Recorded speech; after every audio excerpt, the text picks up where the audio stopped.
नमस्कार, मेरा नाम रविकांत चौरसिया और आप देख रहे हैं बोलता खगड़िया।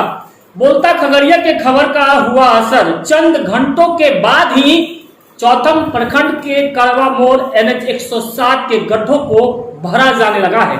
आप इन तस्वीरों में देखिए, वहां के स्थानीय लोगों ने हम तक इन तस्वीरों को पहुंचाई है।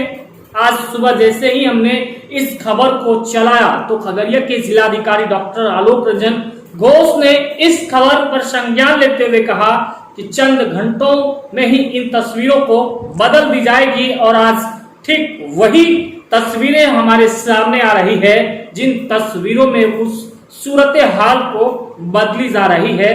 कुछ न कुछ तो लोगों को राहत जरूर हो जाएगी, क्योंकि जिस तरह से NH 107 करवा मोड़ के पास जो जानलेवा गड्ढा, यानी कब किनकी गाड़ी उस गड्ढे में समा जाए, ना जाने कब कौन सी गाड़ी पलटी मार जाए और ना जाने कौन से ऐसे व्यक्ति की वो सफर आखिरी सफर हो जाए, वो कहना मुश्किल था।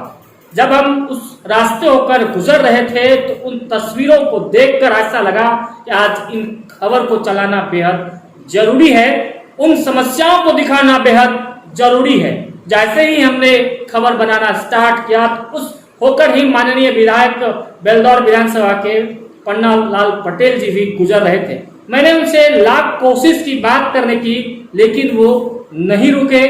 पता नहीं उनकी क्या मजबूरी रही होगी, माननीय है वो, लेकिन मेरी कोशिश यही रही थी कि उनसे मैं बात करूं कि साहब आखिरकार इतने बड़े बड़े जो गड्ढे हैं, क्या अगर कोई गाड़ी पलट जाए तो क्या किसी के घरों के चिराग अगर बुझ जाए तो फिर इसके लिए कौन जिम्मेदार होगा?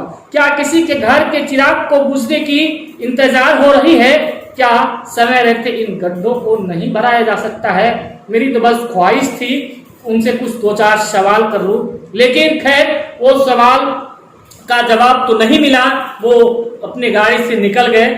हमने जब इन तमाम सवालों को लेकर खगड़िया के जिलाधिकारी डॉक्टर आलोक रंजन घोष को अवगत कराया तो उन्होंने त्वरित कार्रवाई करते हुए हमें आश्वस्त किया कि रविकांत जी, इन तस्वीरों को चंद घंटों में बदल दी जाएगी। और आज खगड़िया के जिलाधिकारी ने इन तस्वीरों को बदलकर लोगों के दिल को जीत लिया है।